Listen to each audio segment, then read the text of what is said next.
नमस्कार। देश का सबसे पुराना न्यूज चैनल जी न्यूज, देश का सबसे भरोसेमंद न्यूज चैनल जी न्यूज और इसी जी न्यूज पर बहस के नंबर 1 शो ताल ठोक में आपका स्वागत है। मैं हूं दीपक चौरसिया। त्रेता में राम रावण को मारकर अयोध्या लौटे तो दिवाली शुरू हुई। फिर बाबर के युग में बेघर हुए राम कल 500 वर्षों बाद अपने घर लौटे तो देश में एक नई दिवाली शुरू हुई। लेकिन इसका ये मतलब नहीं है कि रावण और बाबर से राम का युद्ध खत्म हो गया है। यह युद्ध बाकी है क्योंकि सियासत अपने राम को विश्राम का कोई स्पेस नहीं दे रही है। लेकिन शुरुआत रामलला की आज की प्रथम आरती और उस भीड़ से करेंगे जो अयोध्या में रामलला के दर्शन के लिए उमड़ी हुई है। सुबह से अभी तक 3 लाख लोग दर्शन कर चुके हैं और करीब 3 लाख लोग ही कतार में लगे हुए हैं। इतनी भीड़ है कि सारे तामझाम और इंतजाम देखने यूपी के मुख्यमंत्री योगी आदित्यनाथ आज फिर अयोध्या पहुंच गए। और ये भीड़ कम नहीं होनी है क्योंकि जितने लोगों को आपने कल रात राम भक्ति में डूबे हुए उत्सव मनाते हुए देखा है, ये भी बहुत जल्द अयोध्या जाएंगे। इन सबको अयोध्या रूट पर ले जाने के लिए बीजेपी ने बकायदा 2 महीने का रोड मैप बनाया है। एसबीआई की एक रिसर्च है कि राम मंदिर के तीर्थाटन में बड़ा बूम आने जा रहा है। सिर्फ अयोध्या से ही यूपी सरकार की आमदनी 25,000 करोड़ रुपए बढ़ने जा रही है। लेकिन जैसा कि मैंने पहले कहा कि राम का रावण और बाबर से युद्ध बाकी है। राम मंदिर का श्रेय बीजेपी न ले जाए, इस चिंता में विपक्ष ने नए हमले किए हैं। ममता बनर्जी ने कल सर्वधर्म सभा में राम को फॉलो करने वाली पार्टी को काफिर बता दिया। वोटरों को अल्लाह की कसम दिलवाई कि बीजेपी को वोट नहीं देंगे। उधर उद्धव ठाकरे ने कहा कि अयोध्या में कल राम का मुखौटा पहनकर रावण घूम रहे थे। उद्धव ने बीजेपी मुक्त जय श्री राम का नया नारा भी दिया है। राहुल गांधी भी नहीं चुके। उन्होंने आरोप लगाया कि बीजेपी खुद राम डरती है लेकिन उन्हें मंदिर जाने से और यात्रा करने से रोक रही है। जवाब में हिमंत विश्व शर्मा ने कहा कि राहुल रावण का काम कर रहे हैं, इसलिए उन पर FIR कराई जाए। और राम पर राजनीति में ओवैसी ने भी एक बार फिर हाजिरी लगाई। कल फिर उन्होंने एक दुख भरी यूट्यूब के साथ ट्यून के साथ वीडियो रिलीज किया। उसमें कहा कि 6 दिसंबर कैसे भूल जाए, कोई माँ बाप की मौत को भूल सकता है भला। तो आज की बहस में जानेंगे कि क्या राम भक्ति में ही वोट की शक्ति है। इस वक्त जो राम लहर है वो अयोध्या की दिशा में जाएगी या फिर 24 की लहर बनकर पूरे देश में फैलेगी।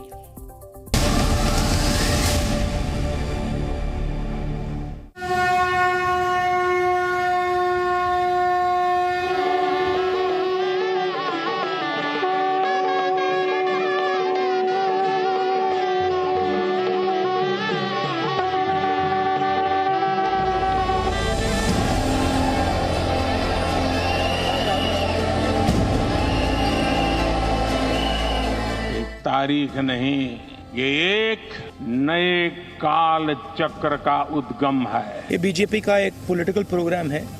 इसमें उन्होंने नरेंद्र मोदी जी ने वहाँ पे मतलब पूरा फंक्शन किया, शो किया।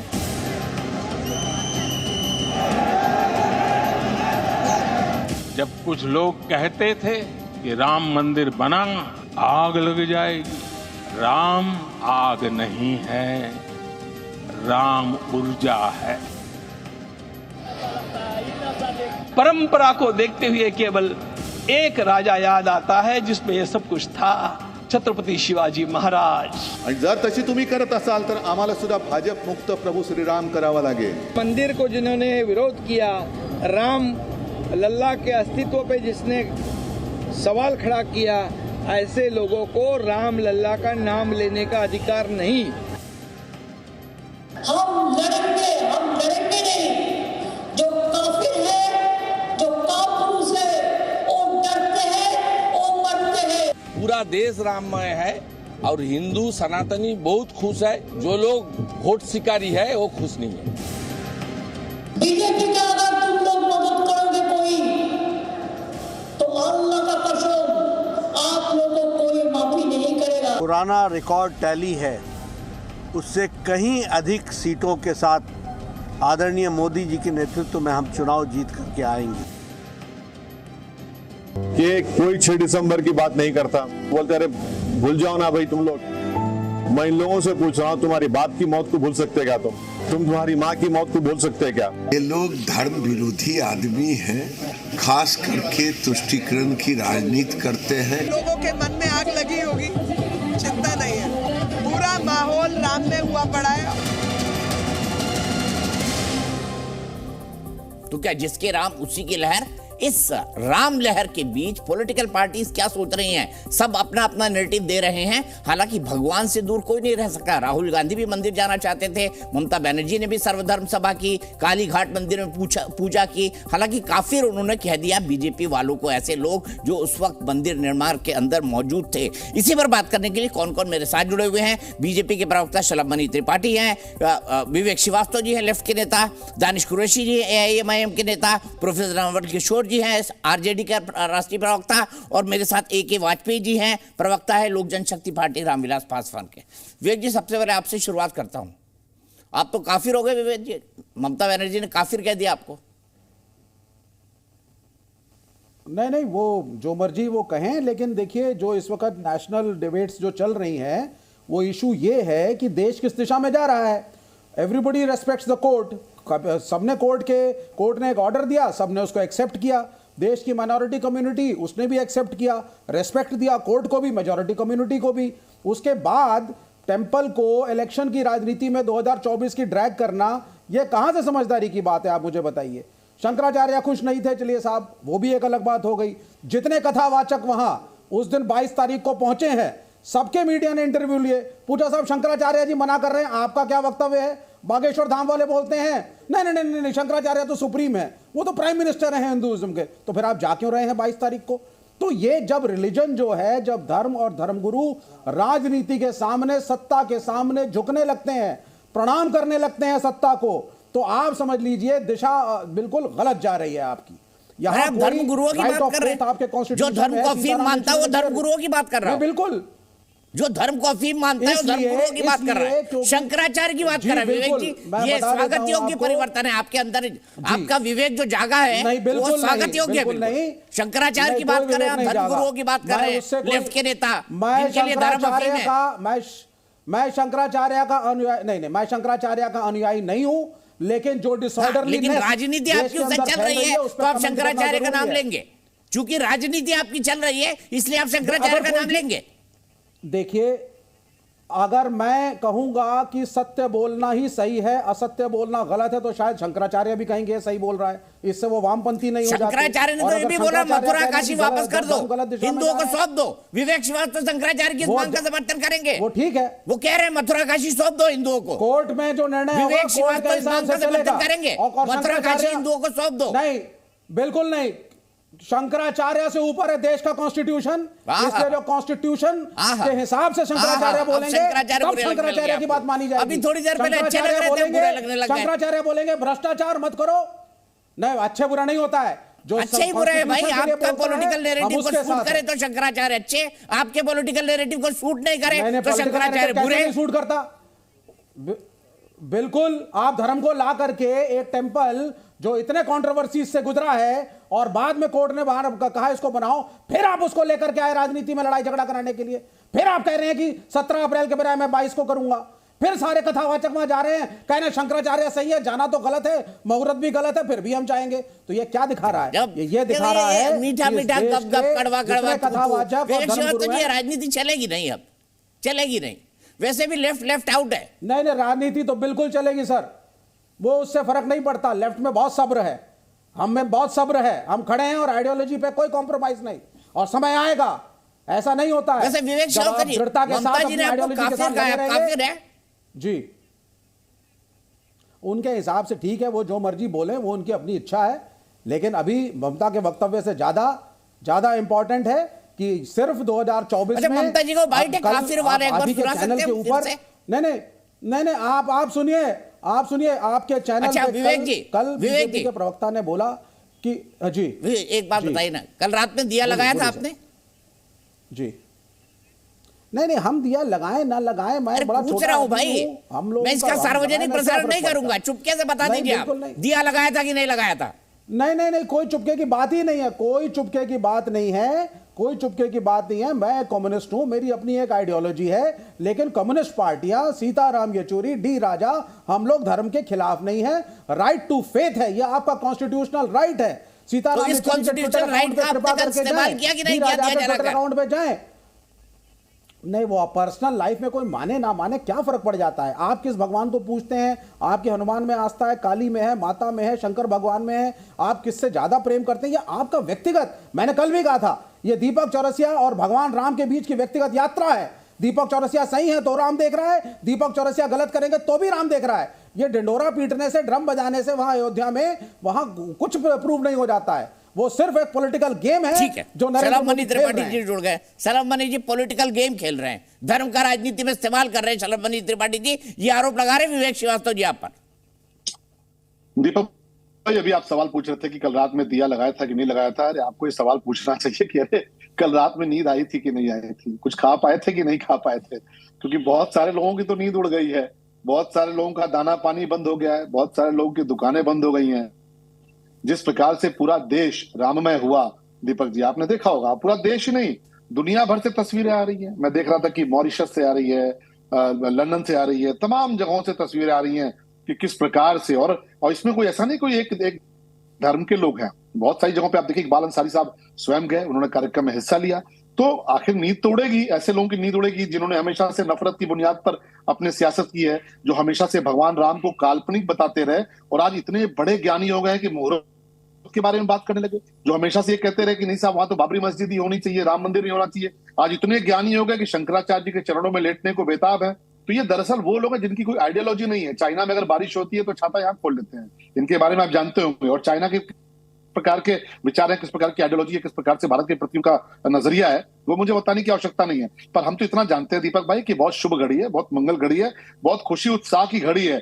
हम किसी पे कोई आक्षेप नहीं लगाना चाहते, और हाँ ये होता है हमारे यहाँ भी, आप जानते हैं, अपने यहाँ भी जानते हैं कि पूजा पाठ होती है, कोई शुभ मुहूर्त होता है तो उसमें कुछ ग्रहों की शांति की भी पूजा की जाती है कि हाँ भाई चलो ठीक है, कुछ तो आएंगे उपद्रव करने के लिए, कुछ तो आएंगे नकारात्मकता फैलाने के लिए। तो इस देश के 140 करोड़ लोगों को पता चल चुका है कि कौन दरअसल सांप्रदायिक है, कौन दरअसल धर्म की राजनीति करता है, कौन दरअसल गरीबों के नाम पर केवल अपनी दुकानें सजाता है, और कौन वास्तव में प्रधानमंत्री श्री नरेंद्र मोदी जी की तरह हर व्यक्ति के लिए, हर समाज के लिए काम करता है। और इसीलिए आप देखिए ये लोग कौन थे जो अफवाहें फैलाते थे कि साहब गल्फ कंट्रीज तेल देना बंद कर देंगी, अरे साहब खून उनकी नदियां बह जाएंगी, दंगे फसाद हो जाएंगे। पूरे देश ने जिस प्रकार से इस पूरे निर्णय को स्वीकार किया और जिस प्रकार से भगवान राम की जो प्राण प्रतिष्ठा हुई, हर वर्ग के लोगों ने खुशी जाहिर की। मैं तो कल देख रहा था उत्तर प्रदेश में हर वर्ग के कर्मचारी है, हर वर्ग के अधिकारी हैं, और दीपक जी आप पता करिए हर वर्ग के लोग लगे हुए थे कि नहीं बहुत अच्छा माहौल है, बहुत अच्छा वातावरण है। तो उसमें कुछ लोग हैं जो आते हैं, खराब करने की कोशिश करेंगे, मन खराब करने का प्रयास करेंगे, लेकिन अभी जनमानस का मन बहुत प्रफुल्लित है, बहुत उत्साहित है, बहुत उमंग में है। तो ऐसे 2 4 5 नकारात्मक टाइप के लोग जो पूरे दिन केवल ऐसी नकारात्मक बातें करते रहते हैं दीपक भाई, उनकी चिंता नहीं करें। ठीक है, 3300 करोड़ रुपए राम भक्तों ने दिए, किसी सरकार से किसी भी तरह का कोई दान नहीं। FCRA जो था वो नहीं मिला था, 3 महीने पहले FCRA आया है, अब विदेशों से भी कंट्रीब्यूशन आएगा। प्रोफेसर नवल किशोर जी, इस सब नैरेटिव के बीच, प्रोफेसर साहब इस सब नैरेटिव के बीच ये इंडी गठबंधन क्या कहेगा, क्यों नहीं गए आप लोग? भाई ये तो देश और दुनिया देख ही रहा है ना कल क्या हुआ। दीपक जी आपका आपका बहुत बहुत धन्यवाद। आपने 20 मिनट जिनको सुनाया वो भारतीय जनता पार्टी के एक साधारण कार्यकर्ता से कुछ नहीं थे, जिनको लेना देना कुछ नहीं है। अरे ऐसा ना बोलिए प्रोफेसर साहब, वो एक जाने माने साधु संत हैं और कोषाध्यक्ष श्री राम जन्मभूमि और 12 मिनट का इंटरव्यू था। आप अधीन रहिए ना हमें, अरे मुझे कुछ बोलने तो दीजिए, आप अधीनता स्वीकार कीजिए, हमें बोलने तो दीजिए। किसी बुजुर्ग का ना करना हो तो सिर्फ ये चाहता हूँ। अगर घबराते हैं बिल्कुल नहीं घबराता, घबराइए मत, बिल्कुल बोलिए, जो बोल रहा है बोलिए। फिर मैं सिर्फ 2 बात बोलता हूँ, मैं सही बोल रहा हूँ और उसका कारण बताता हूँ। शंकराचार्य जो जोशी पीठ पे हैं, उन्होंने बोला कि ट्रस्ट बनाने का आदेश जो सुप्रीम कोर्ट ने दिया उसमें सरकार ने तो हमसे पूछा ही नहीं। तो जिस मंदिर को बनाना है उसमें धर्माचार्य से भी उसमें भी सलाह नहीं लिया गया। तो आप समझ सकते हैं कि ट्रस्ट के जो सदस्य थे, मुझे नहीं मालूम, मैं नाम नहीं सुन पाया, वो इतने भावुक्त होकर क्यों बात कर रहे हैं कि प्रधानमंत्री नहीं अवतार हैं। जो प्रधानमंत्री के रूप में जिनका असेसमेंट करना चाहिए उनको सन्यासी बनाकर उनका असेसमेंट कर रहे हैं। तो कहीं ना कहीं हमें तो कुछ बात कहनी पड़ेगी ना।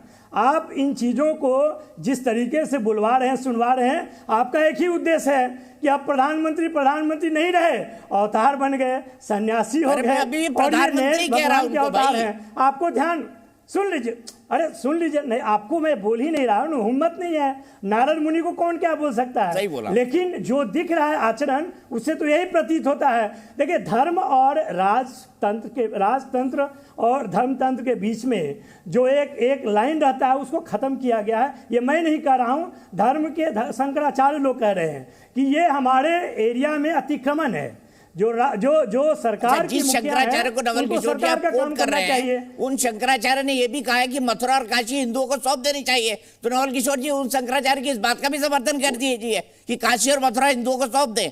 नहीं, आप सुन तो लीजिए, सुनिएगा तो समझ जाइएगा।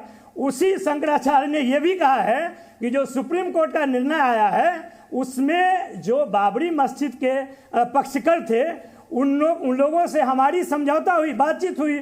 उन लोगों ने इस बात को माना, अपना क्लेम छोड़ा। उसके बाद सुप्रीम कोर्ट का निर्णय आया है। कहिएगा तो मैं लिंक भेज दूंगा, नंबर 1। नंबर 2, जिस काशी मथुरा की बात कर रहे हैं, उसमें भी वो कह रहे हैं कि ये नफरत के भाव से नहीं आएगा, ये लड़ाई के भाव से नहीं आएगा। हम बातचीत करेंगे, हम चाहते हैं कि हो, लेकिन उसका तरीका अलग हो। उसका तरीका वो नहीं हो जो भाजपा करती है, नफरत फैलाती है, विभाजन करती है। पहले हिंदू मुसलमान में फर्क स्थापित करती थी, अब हिंदुओं के बीच में रामानंदी संप्रदाय और शंकराचार्य में कर रही है। आप में और हम में भेद कर रही है। आप दीपक जलाइए ना, आप अपने अलावा 10 दीपक और जलाइए, कौन रोकता है आपको? रोज दीपक जलाइए, लेकिन देश को मत जलाइए, नफरत के गड्ढे में मत डालिए, उसको विभाजन मत कीजिए। अंतिम जो सच है, आप कह रहे हैं कि गरीबों का कल्याण कर रहे हैं। 80 करोड़ को गरीब बनाया पहले, उसके बाद 5 किलो राशन दे रहे हैं, इसको आप विकास कर रहे हैं। जो विकास की बात करके आया, जो अच्छे दिन की बात करके आया, और जो कहा कि मिनिमम और मैक्सिमम गवर्नमेंट और गवर्नमेंट्स की बात किया, आज क्या कारण है कि धर्म के साये में जा रहा है? धर्म किसी सरकार के बैठाने से नहीं बैठेगा। धर्म का एक अपना स्वरूप है और वह मौलिक अधिकार संविधान में दिया हुआ है, उसके आधार पे वो चलेगा और रहेगा। ना कोई उसको मिटा सकता है, ना कोई घटा सकता है। कोई सोचता है कि 500 साल संघर्ष करके और हमें ये मौका मिला, ये तो वह अपने आप को बचाने का, अपने निकम्मेपन से बचने और बचाने का प्रयास कर रहा है। ये बात आप कहने में डरेंगे, मुझे इस बात में कोई डर नहीं है, गुरेज नहीं है कहने में कि सरकार को अपना काम करना चाहिए था। चूंकि वह काम अपना नहीं कर पाई, ट्रस्ट उसने बनाया। ट्रस्ट बनाते समय उसने किसी से सलाह नहीं लिया, और वो लोग बोल रहे हैं आज। उन लोगों ने जो बात रखी है, वो एकदम सार्वजनिक पटल पे है। आप उसको नहीं दिखा सकते हैं, आप इनको दिखा सकते हैं और 12-15 मिनट का इंटरव्यू कर सकते हैं, जो कहें कि उन्होंने महिलाओं के लिए काम किया, उन्होंने देश के लिए काम किया, उन्होंने राम जी को प्राण प्रतिष्ठा किया। बताइए, एक ऐसे व्यक्ति को सर्टिफिकेट देना पड़ रहा है जो उन्हीं के द्वारा बनाया हुआ है। आपको अगर ट्रस्ट का मेंबर बनाया जाएगा, तो आपकी ना हिम्मत होगी, ना श्रद्धा होगी कि प्रधानमंत्री के खिलाफ में कोई बात करेंगे। तो ये बात, चलो मनीष जी, आपका दबाव फिर मैं बहस में आगे बढ़ूंगा। दानिश कुरैशी जी और AK वाजपेयी जी के पास। नवल किशोर जी, मैंने टोका तो नहीं ना, रोका नहीं ना, आपको बोलने दिया ना आपको? अभी भी मैं डरा हुआ हूं। अरे बताइए दीपक जी, मैं तो आपका मैंने गुणगान करने के लिए तैयार हूं। आप जिस तरह का काम करते हैं, वैसे आपने कहा अंतिम सत्य क्या है, मैं बताऊं नवल किशोर जी, अंतिम सत्य क्या है? अंतिम सत्य भी राम है, क्योंकि जब मैं जाऊंगा, मतलब मेरी अंतिम यात्रा निकलेगी जब भी, तो यही बोला जाएगा, राम नाम सत्य है, सत्य बोले गत्य है। अंतिम सत्य चुनाव है मोदी जी के लिए। नहीं, अंतिम सत्य पॉलिटिकल पार्टीज के लिए चुनाव है, लेकिन अंतिम सत्य भगवान राम ही है। चलो मनीष त्रिपाठी जी, क्या कहेंगे नवल किशोर जी के आरोपों पर? पॉलिटिकल पार्टी नहीं है क्या? देखिए दीपक जी, मैं तो सुन रहा था, मुझे बड़ी हैरानी हो रही थी। और वो लोग ज्ञान देते हैं धर्म के बारे में, वो लोग विचार अपने प्रकट कर रहे हैं, जो जिस पार्टी के लोग कभी चंद्रशेखर के नाम पे, कभी कोई इनके मंत्री उनके बहाने, कभी किसी विधायक के बहाने, पूरे समय अगर कुछ किया है तो सिर्फ और सिर्फ रामचरितमानस को, हिंदू धर्म को, सनातन को सिर्फ और सिर्फ गालियां दी हैं। और यही कारण है आज इनसे बर्दाश्त नहीं हो रहा। आज जब ये देख रहे हैं कि 140 करोड़ देशवासी जिस प्रकार से उमंग और उल्लास के भीतर है, जिस प्रकार से पूरा वातावरण राम में हो चुका है, कैसे भाई नवल किशोर जी बेचैन मत होइए। आपने इतना देर बोला, मैं चुपचाप सुनता रहा, ठीक है? बेचैन मत होइए, नहीं बेचैन मत बोलिए, आप तय करेंगे सच बोलने का। अभी मैं सच बताऊं? नहीं, आप ही तय कीजिए, लेकिन कम से कम बोलिए तो अच्छा लगेगा आपको। नहीं बोलिए ना, तो दुखी क्यों हो रहे हैं? मुझे बोलने दीजिए। आप बोले, मैं चुपचाप सुनता रहा, धैर्य से सुनता रहा। यही सनातन है, ये इंडी गठबंधन नहीं है। नहीं, यही सनातन है। यही सनातन है, यही सनातन है। मैं चुपचाप सुनता हूँ। अभी मैं बोलूंगा चारा चोर, अभी मैं बोलूंगा चारा चोर, अभी मैं बोलूंगा 9वीं फेल, कष्ट होगा। मैं कुछ नहीं बोल रहा, सनातन चुपचाप सुनता है। सुनने दीजिए, सुनने दीजिए भाई। अरे चारा चोरी क्यों किया? अरे क्यों चारा चोरी किया? क्यों चारा चोरी में जेल गए? क्यों चारा चोरी में सजा होगा आपको? कितना क्यों 9वीं फेल है? मुख्यमंत्री का बेटा 9वीं फेल है। अरे मुख्यमंत्री का बेटा 9वीं फेल है, चारा चोरी किए, सजा याफ्ता हुए, जेल काटे और बैठ के विचार दे रहे हैं। चारा चोरी करने वाले, चारा चोरी करते हैं, जानवर तो पूरी छोड़ते, जानवर तो पूरी छोड़ते, अरे जानवरों तक पूरी छोड़ते बेचारों को, पशुओं तक का चारा खा गए। ऊपर से भगवान राम पे बोलते हैं, ऊपर से रामचरित मानस पे बोलते हैं, जेल काटते हैं। नवल किशोर जी आपके बीच में नहीं बोले प्लीज। नवल किशोर जी, प्रोफेसर साहब आपके बीच में नहीं बोले प्लीज। अरे और घटिया, ऐसे मत बोलिए। अरे और घटिया बोलने दीजिए बीच में। नहीं मैं नहीं बोल रहा हूँ, आप मुझे मत टोकिए। मैं चुपचाप आपको धैर्य से सुनता रहा, मैं चुपचाप को धैर्य से सुनता रहा। सुनिए, अब सुनिए, अरे सुनिए, सुनिए भाई। फिर अब वो मत दिखाइए अपना, आपके बारे में सब जानते हैं पार्टी के बारे में, आप उसका चरित्र मत दिखाइए। चरित्र के बारे में सब जानते हैं पार्टी के। देखिए दीपक जी, मुझे तो बस इतनी हैरानी हो रही है, जो लोग सरकारी पैसे पे, सरकारी आवास में, मुख्यमंत्री आवास में, मैं किसी धर्म के खिलाफ नहीं हूँ, गोल टोपी लगा के रोजा इफ्तार की पार्टी करते हैं, रोजा इफ्तार की पार्टियां हो रही हैं, जाके सालाना उर्स मना रहे हैं। और अभी तो तस्वीरें आई हैं, आरजेडी के जो नेता है, पूर्व मुख्यमंत्री, उप मुख्यमंत्री तेजस्वी जी, उनकी तस्वीरें आई हैं कि गोल टोपी लगा के वहां बकायदे कलमा पढ़ रहे हैं। तब धर्म और राजनीति अलग नहीं होती है। लेकिन आज अगर देश के मर्यादा पुरुषोत्तम, जिसमें देश की आत्मा बसती है, आज अगर पूरा देश राममय हो गया है, तो तकलीफ क्यों हो रही है भाई? आप मत करिए, आप गाली देते रहिए। आपके इंडी गठबंधन के स्टालिन हुए, आपके फिर आप बीच में आ गए, फिर बीच में आप आ गए। अरे नवल जी, मैं तब से धैर्य से आपको सुन, आप भी सुन लीजिए भाई, आप बोलिएगा उसके बाद। आ रहा हूँ मर्यादा पे, आपकी मर्यादा पे। क्या दिक्कत है? देखिए फिर आप आ गए, फिर बीच में मत टोकिए। मैं धैर्य से सुन रहा हूँ, विनम्रता पूर्वक सुन रहा हूँ भाई। आपने जितना झूठ बोला मैं चुपचाप सुनता रहा, मुझे बोलने दीजिए ना। ये हम सब वर्चुअली जुड़े हैं, आप भी वर्चुअली जुड़े होंगे, एक दूसरे को टोकेंगे। अच्छा नहीं प्रोफेसर साहब, आप मत करिए ना। एक तो वो आज स्काइप पे जुड़े हुए, मेरे ख्याल से स्काइप पे या जूम पे उनकी आवाज कटती है अगर आप बीच में बोलते हैं।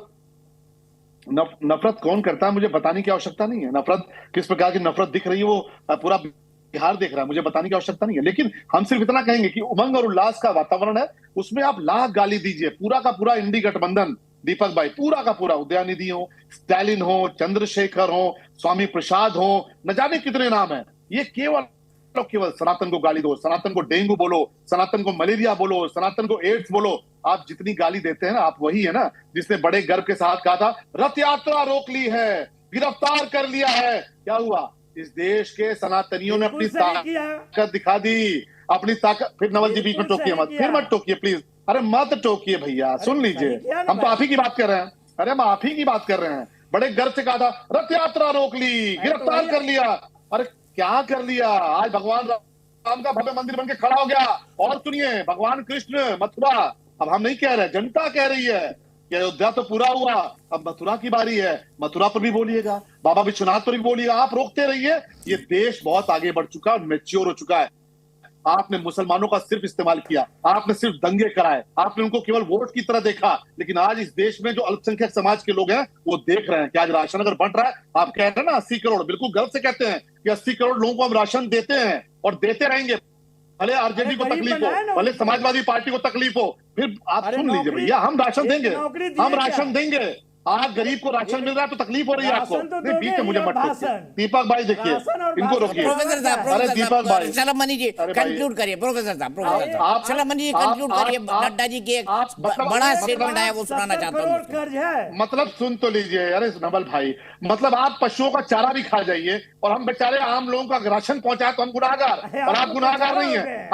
हम तो राशन दे रहे हैं भाई उनको, हम राशन देंगे।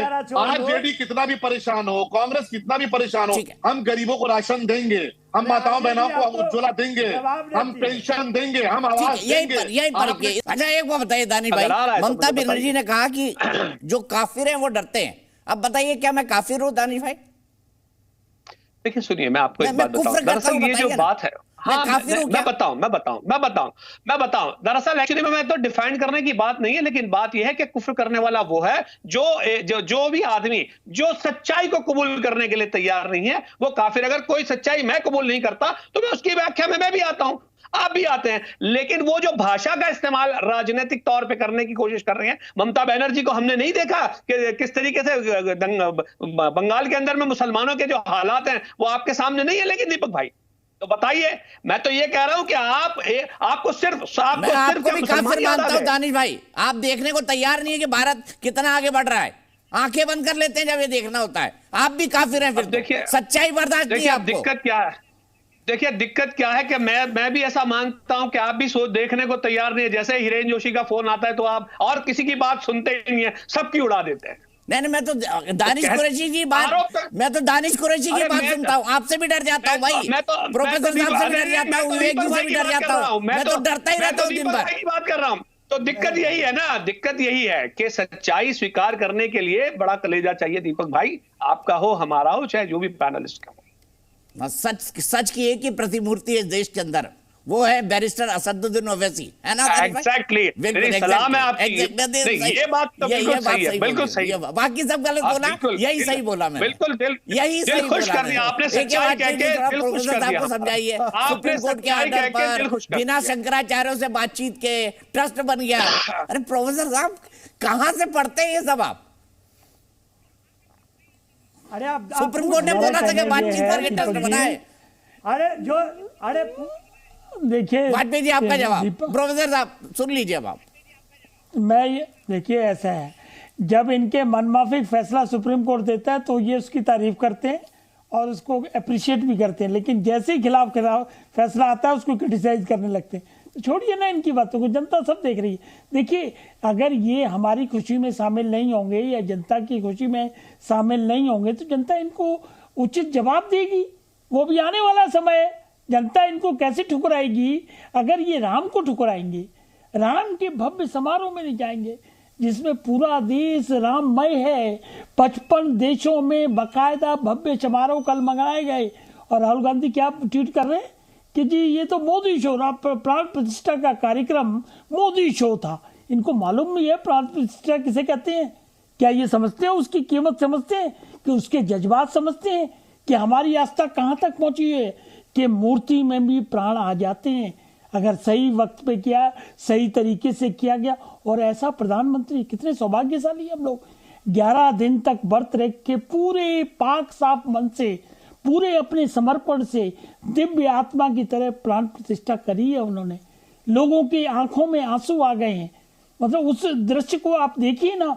और ये उस जनता के साथ विश्वासघात करने की कोशिश कर रहे, सनातन को गाली दे रहे।